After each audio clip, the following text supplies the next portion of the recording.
Hi, everyone. So, again, this is me coming back again to talk about the children. So, we as parents, sometimes we hear things, we have children, we have expectations, we know what we want our child to be.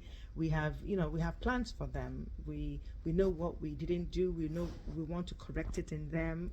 Good and fine. We all have that. And sometimes, as parents, we have already built up our mind how we want our child to live and things like that.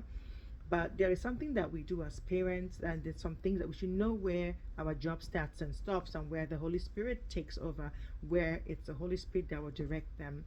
I once heard someone say a long time ago, so I can't quote who exactly said that, but they said, if you want your child to live like you, then you're limiting them. Your child should be able to break out from what you already know. And that's how they become something bigger. If all the people who discovered something lived according to how their parents lived, they wouldn't have made any difference in the world, right? So somebody had to think outside of the box. And we as parents, we're very protective. If your child decides, okay, I want to go do something else, sometimes you start panicking if it's not going to be a doctor, a nurse, an engineer. We have all those mentalities on what a child should be. Who knew at some point that vlogging was going to be a thing?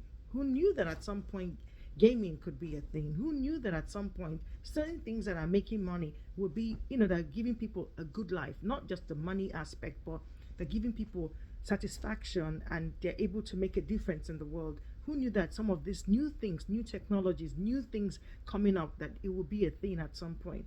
So us as parents, sometimes we have all these expectations. We're comparing our child with the other person's child. We want it to be that when someone walks into our house, they'll say, oh, the daughter of or the son of this person is this, and the children of these people are, they name all the titles that they have. No. Your child may not have a title, but they're doing better than so many other people out there. And that's not even the reason why I'm speaking.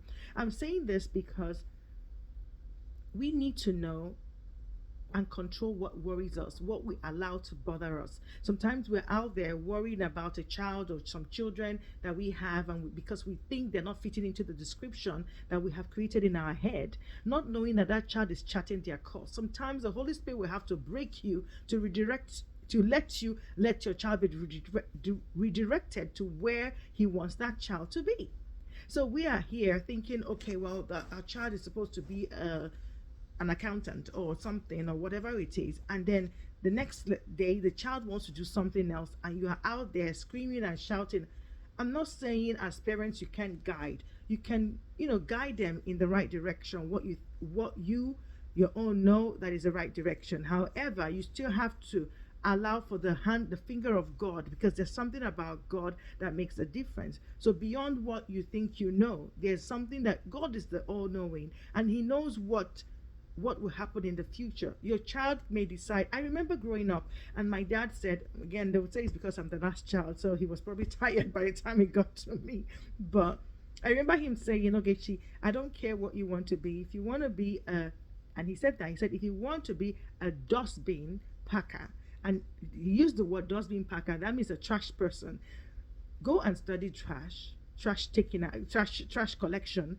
Make sure you're the best at it, so that whenever someone needs someone to talk about trash or to pick up a trash, they will refer back to you, because you are known for what you do. Don't chat the course because everybody's chatting a particular course. And that takes me back to, okay, we have stories like that, but I mean, I'm going to use the famous Chimamanda Adichie, for example. Her parents thought she was going to be a medical doctor. Everybody thought she was going to be a medical doctor. They sent her to school to be a medical doctor. She came here and decided to do literature. I understand what I mean. If you don't know, you know what an African parent will do when your child is supposed to be the doctor. So you become doc from doc. You're now being what literature.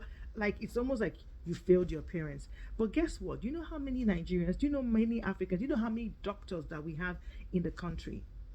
Plenty of them. Chimamanda probably wouldn't have been as popular, as famous, as impactful if she had gone to that tree that her parents thought was what she was supposed to become.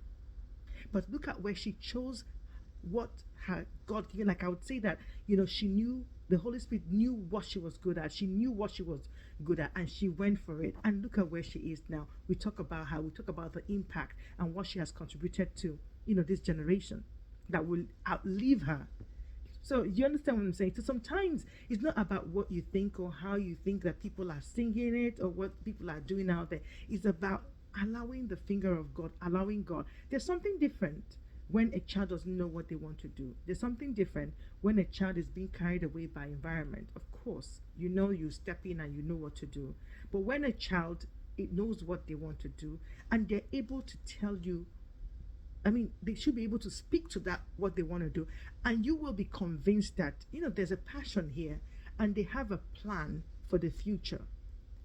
Then you support them. Support them. Sometimes you may not see the end of it. You may not see it, the end, because you can't really fully understand the end. But there's something about the conviction that this child wants this and he or she understands that the end of this is this. So you just support the child because you yourself don't know. We're all mentally clogged with what we thought or what we think, our children should be. But that's not what they should be. You don't know where they should be. You don't know whose life they're going to save in the future. You don't know what impact they're going to make to the next generation. And it may not be in the field of study that you think they would. So rather than giving them the long run, having them to go through different paths before they get to the path that God has called them, allow them and let the Holy Spirit go back to the place of prayer and ask the Holy Spirit, what do you want this child to do? And God will direct it. And if God doesn't want a child to be in that place, at some point that child will redirect themselves. Just pray for time, that they don't waste time in getting redirected. Okay, that's why we're parents. We just stand in the gap and be intercessors, and that's how we win our children to God, and that's how we make sure that they maintain and they come back to fulfill their full potentials. Okay. All right, so I'm going to stop here. Everyone, see you in the next video. Bye.